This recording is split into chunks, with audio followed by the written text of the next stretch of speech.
Bíblia ensina que o amor de Deus é sem limites, intenso, extravagante, eterno. Mas a Bíblia ensina que um dia a porta da graça também vai se fechar. Você já ouviu falar sobre isso? O que significa o fechamento da porta da graça? Será que a graça de Deus tem limites? Se isso for verdade, quando é que vai acontecer? Quando é que a graça de Cristo vai terminar? Será que ainda hoje eu tenho esperança? O que vai acontecer no céu e na terra quando esse momento chegar? O programa Está Escrito de hoje, nós vamos estudar sobre o papel do Espírito Santo no contexto do juízo e do fechamento da porta da graça. O programa começa agora. Eis que vem dias, diz o Senhor Jeová, em que enviarei fome sobre a terra, não fome de pão, nem sede de água, mas de ouvir a palavra do Senhor. Jesus respondeu, está escrito, nem só de pão viverá o homem, mas de toda palavra que sai da boca de Deus. Está escrito, apresentado por Robson Menezes. É pesado demais tentar carregar todas as suas dores, culpas e fardos sozinho. Saiba que você não precisa passar por isso sem o abraço acolhedor do Pai. Ele se oferece para cuidar de você, aliviar o seu fardo e curar suas feridas. De 18 a 22 de setembro, às 8 da noite, você vai descobrir como a vida pode ser mais leve se aceitar o convite do Mestre. Vem a mim. Mais uma vez, muito obrigado aí pelo carinho da sua companhia, da sua audiência. Você que está conectado aqui na TV Novo Tempo, o seu canal da esperança, acompanhando o programa Está Escrito todas as terças e quintas no programa inédito e também durante as reprises. Que a bênção de Deus esteja aí sobre a sua vida, tá bem? Hoje o tema aqui é instigante, fim do mundo, juízo de Deus, fechamento da porta da graça. O que a Bíblia fala sobre isso? Eu quero te convidar, nesse momento, a pegar aí a Bíblia no Evangelho de Mateus, capítulo 25, para juntos, através dessa história que Jesus contou, a parábola das 10 virgens, entender como o Espírito Santo vai trabalhar nesse processo final da história humana. Então me acompanha aqui, Evangelho de Mateus, capítulo 25, eu quero ler com você o verso 1 até o verso 13. Diz assim, então o reino dos céus será semelhante a 10 virgens que, tomando as suas lâmpadas, saíram a encontrar-se com o noivo. 5 dentre elas eram nécias e 5 prudentes. As nécias, ao tomarem as suas lâmpadas, não levaram azeite consigo. No entanto, as prudentes, além das lâmpadas, levaram azeite nas vasilhas. Tardando o noivo, foram tomadas de sono e adormeceram. Mas à meia-noite ouviu-se um grito, eis o noivo, saía ao seu encontro. Então se levantaram todas aquelas virgens e prepararam as suas lâmpadas.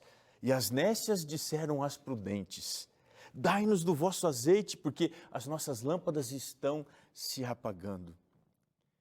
Mas as prudentes responderam, não, para que não nos falte a nós e a vós outras, e diante aos que o vendem e comprai-o. E saindo elas para comprar, chegou o noivo, e as que estavam apercebidas entraram com ele para as bodas, e fechou-se a porta. Mais tarde chegaram as virgens nécias, clamando, Senhor, Senhor, abre-nos a porta. Mas ele respondeu, em verdade te digo que não vos conheço.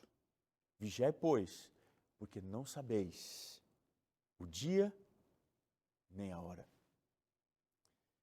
Sem dúvida alguma, o grande tema da Bíblia é a volta de Jesus.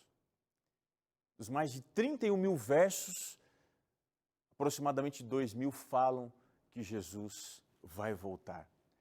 Existem alguns capítulos que apresentam esse assunto com muita riqueza de detalhes.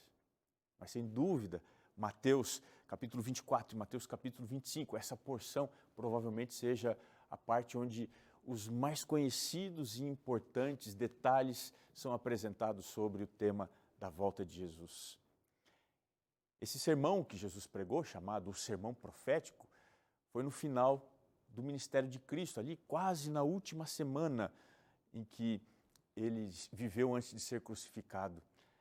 Talvez na terça-feira ele fez o seu último grande discurso profético. O objetivo de Jesus era falar sobre o juízo e a necessidade que nós temos de estarmos preparados para esse momento. O foco principal aqui dessa parábola é o aspecto da vigilância. Jesus queria ensinar com isso que nós temos a necessidade de nos despertar e observar os eventos que estão acontecendo no mundo para a gente não ser pego de surpresa quando o fim chegar. Isso não parece ser um problema para cristãos, mas Jesus sabia exatamente o que aconteceria com as pessoas quando a história estiver chegando no seu final. Uma pesquisa foi feita por um instituto religioso lá nos Estados Unidos que fez um levantamento sobre o conhecimento bíblico. Quem que você acha que sabia mais sobre as coisas de Deus e da Bíblia? Essa pesquisa aqui, para surpresa de muitos, identificou que os ateus e agnósticos estão entre os que mais sabem sobre religião e Bíblia. Que coisa, né? Eles sabem mais até mesmo do que os próprios religiosos que vivem lá nos Estados Unidos. O segundo grupo que alcançou o melhor resultado foram os incrédulos. Aqueles que acertaram mais questões sobre cristianismo ou em outras religiões, eles foram melhores do que os crentes. Eles não creem em nada, mas sabiam mais de Bíblia do que os próprios crentes. Que absurdo isso, né? Dentre os grupos religiosos, foram os judeus que acertaram mais questões sobre cristianismo e religiões. Apesar deles não crerem, né, que Jesus é o Messias, eles saíram muito melhor do que os cristãos. E dentre aqueles que creem em Cristo, os Mormons foram o grupo religioso que mais acertou as questões, apesar de eles serem considerados uma seita. E qual que foi o pior grupo dessa pesquisa? Teve o pior resultado? Foram os católicos, hispânicos. Eles tiveram a menor pontuação dessa pesquisa. Parece que a ignorância está tomando conta, especialmente daqueles que vão à igreja. As pessoas, literalmente, elas estão adormecidas. O fim parece que está se aproximando silenciosamente, mas ninguém parece se incomodar com esse tema. O que mais precisa acontecer para a gente acordar e perceber que daqui a pouco tempo Jesus Cristo vai voltar? Existem alguns contrastes que a gente precisa relembrar, e essa parábola nos trouxe aqui diante da cena, é que a igreja que espera a volta de Jesus, na ocasião da parousia, da manifestação de Cristo, essa mesma igreja vai estar dividida em dois grupos. Veja, não serão o grupo dos ricos e dos pobres, dos capitalistas, os de direita e os socialistas de esquerda, os sábios e os ignorantes, os homens e as mulheres. Não. Dois grupos, aqueles que estão preparados para a vinda de Jesus e aqueles que não estão. O objetivo principal aqui dessa história que Jesus contou é despertar as pessoas para a necessidade do preparo para essa grande ocasião, quando ele voltará nas nuvens do céu. Quando esse dia chegar, será um dia de grande alegria. Vai ser um chamado para celebrar, mas também ele poderá ser um dia de grande tristeza. Momento que muitos vão se lamentar. A Bíblia diz isso, os povos se lamentarão, porque eles não terão condição alguma para participar desse grande momento. Quando essa hora chegar, vai ficar muito bem claro quem que é joio e quem que é trigo. Deus, ele não vai receber no seu reino quem não estiver preparado. Você está entendendo? Essa é a grande mensagem sobre a volta de Jesus. É necessário despertar para essa realidade. Existem algumas lições importantes nessa história aqui que Jesus contou. Que lições são essas? Elas precisam ser relembradas. Primeira lição: a volta de Jesus é um contexto de festa. Se você for aqui à Bíblia, no livro do Apocalipse, capítulo 19, o verso 7 e o verso 9, você vai encontrar a seguinte informação: alegremo-nos e exultemos, e demos-lhe a glória, porque são chegadas as bodas do Cordeiro. E o verso 9: bem-aventurados aqueles que são chamados à ceia das bodas do Cordeiro. Felizes, ou seja, é momento de celebrar, de extravasar alegria. É por isso que em Mateus 25, quando a gente começou a ler aqui a história dessas virgens, elas saíram ao encontro do noivo. Elas estavam com uma expectativa imensa. Sabe por quê? A gente não faz ideia como vai ser especial essa festa. Hoje a gente tem dificuldade para comemorar, porque todas as nossas emoções, elas são contidas, porque elas são misturadas. Até mesmo quando uma pessoa não acredita em Deus e não tem nenhum princípio, para ele se alegrar, ele precisa de algo para se soltar. Por exemplo, quando está participando de uma festa. É ou não é verdade? Tem gente que não consegue comemorar, participar de um momento de alegria sem beber, sem fumar maconha. Tem outros que não conseguem nem fazer nada assim que envolva um sentimento de êxtase sem estar sob o efeito da cocaína. A dependência química deles funciona como se fosse uma muleta para que eles tenham condição de celebrar, comemorar alguma coisa.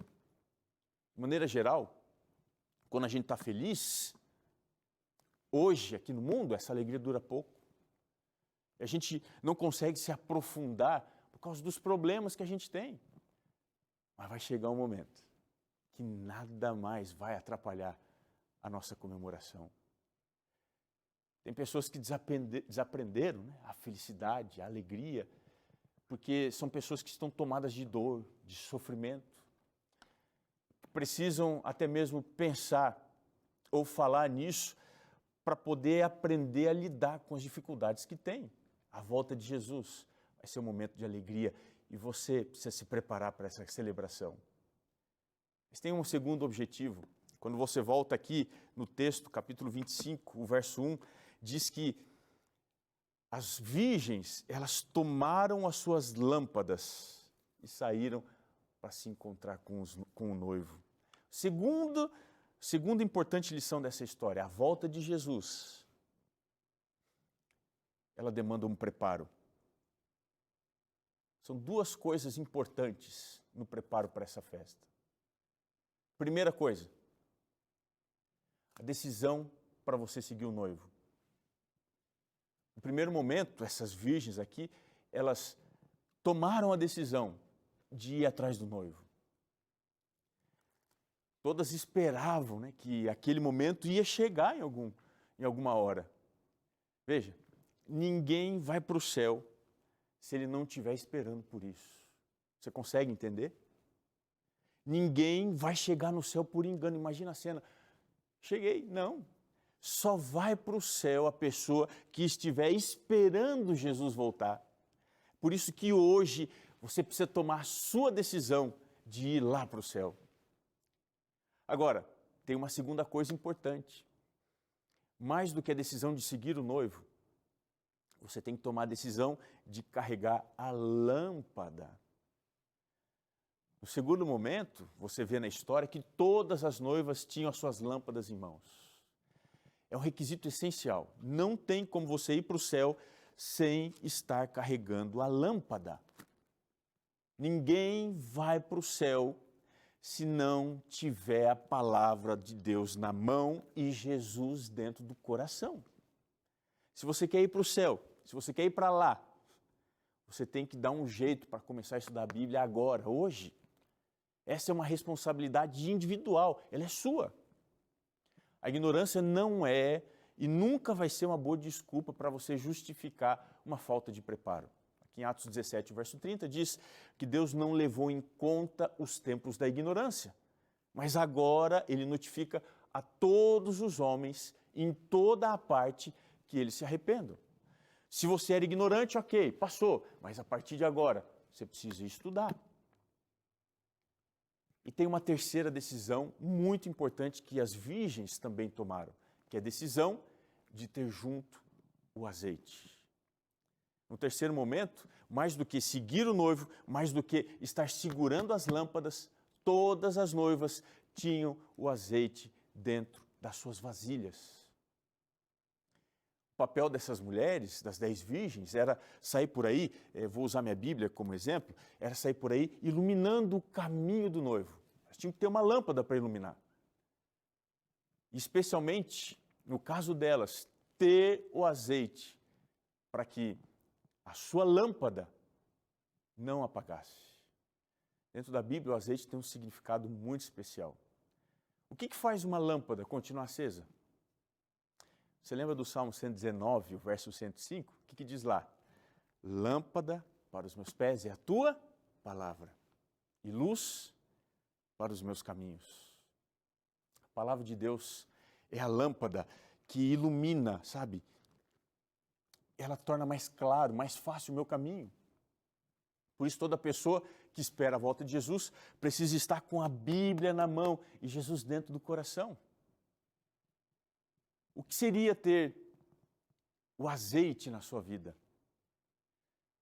Zacarias capítulo 4 nos ajuda a entender isso. Queria que você acompanhasse comigo a leitura no livro do profeta Zacarias, capítulo 4. Tem aqui pelo menos 3 versos importantes. O verso 2 diz assim, preste atenção. Olho e eis um candelabro todo de ouro e um vaso de azeite. Em cima, com as suas 7 lâmpadas e 7 tubos, um para cada uma das lâmpadas que estão em cima do candelabro. Perguntei ao anjo, verso 4, que falava comigo, meu Senhor, o que é esse candelabro, essas lâmpadas? E aqui vem a resposta do anjo, verso 6, prosseguiu ele, esta é a palavra do Senhor a Zorobabel, não por força nem por poder, mas pelo meu espírito, diz o Senhor dos Exércitos. A visão que Zacarias tem do candelabro, do azeite, é a visão do Espírito. Porque é o Espírito Santo que não deixa a palavra de Deus se apagar dentro do nosso coração. Se o azeite significa o Espírito Santo, todas as virgens na parábola, elas deveriam fazer uma provisão de preparo para a vinda do noivo, tendo a palavra e o Espírito. É por isso que Paulo, escrevendo aos Romanos, capítulo 8, verso 9, diz, se alguém não tem o Espírito de Cristo, esse tal não é dele. É aqui que começa o problema, porque muitos têm o nome de Cristo com objetivo de vida, mas não têm a vida de Cristo dentro da sua alma. Por que razão? Porque não tem o Espírito Santo dentro de si. As 10 virgens, todas eram iguais, em muitos aspectos. Elas tinham o desejo de seguir o noivo. Elas tinham a lâmpada nas suas mãos. Também tinham o azeite. Mas olha só que interessante.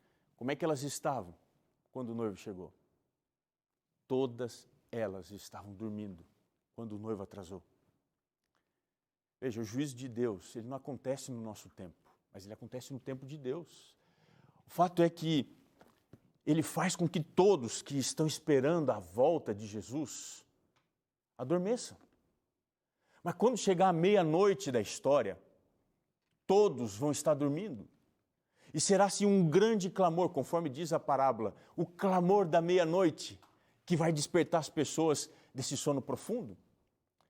Veja, o sono não muda aqueles que aguardam a volta de Jesus.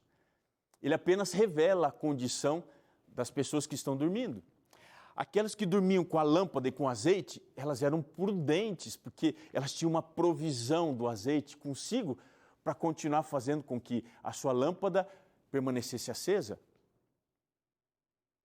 Agora, as insensatas, elas não foram censuradas porque estavam dormindo. O problema delas é que elas não tinham a provisão necessária de óleo para que a sua lâmpada não apagasse. A provisão delas não foi suficiente para o período de escuridão que elas teriam que enfrentar. Quando é que finalmente vai se descobrir quem é prudente e quem é insensato? Quando é que a gente vai saber quem está pronto e quem não está pronto para a volta de Jesus? é a meia-noite. Ou seja, no momento da maior dificuldade da vida, nós vamos descobrir quem é quem. Dificuldade é que muitos deixam para abastecer sua lâmpada quando estão para morrer. Lá no final da vida, ou quando percebe que Jesus de fato está prestes a voltar. Tem gente que diz, não, lá no finalzinho eu vou atrás do poder do Espírito. Veja, o problema não é o sono. O problema é uma lâmpada que está apagando. Eu tenho que perguntar para você, como é que está a sua lâmpada hoje? Quando alguns despertarem no meio da noite, eles vão perceber que eles não têm a presença do Espírito, uma quantidade suficiente. A imagem mais triste da história é o momento quando a porta da graça se fecha.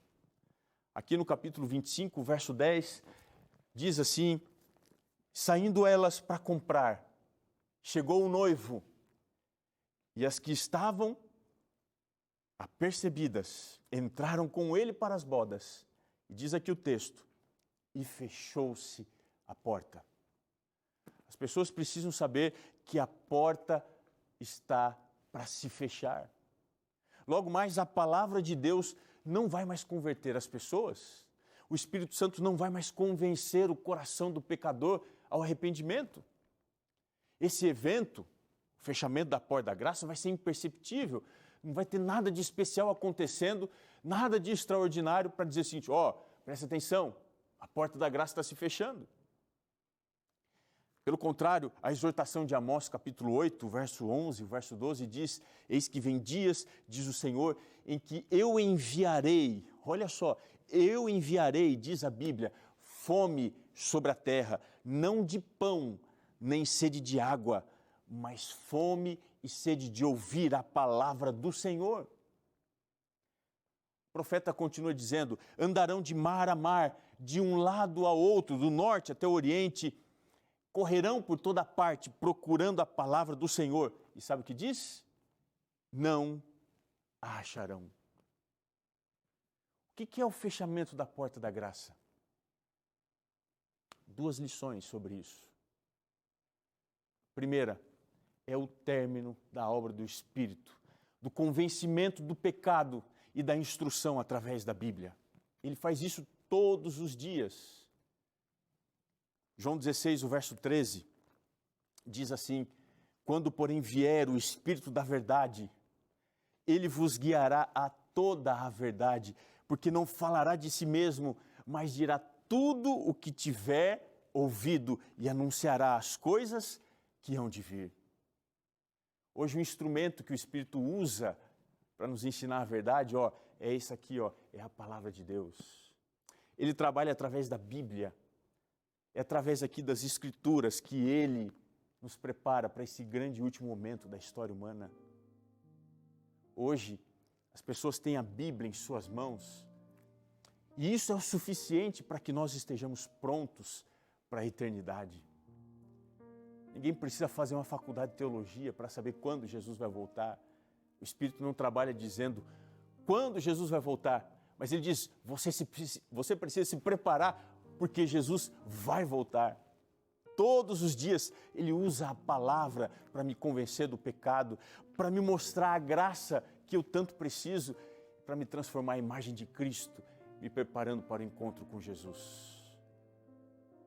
Mas tem uma segunda coisa que vai acontecer quando a porta da graça se fechar.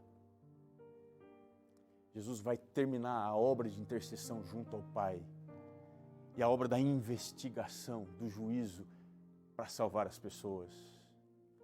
Quero te lembrar o que está aqui na primeira carta de João, capítulo 2, o verso 1, diz assim, filhinhos meus, estas coisas vos escrevo para que não pequeis. Se todavia nós cometemos pecado, nós temos junto ao Pai um advogado, Jesus Cristo justo. Olha que interessante, enquanto o Espírito trabalha aqui, nos guiando a toda a verdade, nos ensinando as Escrituras, lá no céu, à direita de Deus, Jesus trabalha intercedendo por você e por mim, aplicando o seu sacrifício como crédito sobre as nossas faltas. Deus está realizando um juízo de investigação, que Ele está procurando entre todos os seres humanos, aqueles que ainda almejam a salvação.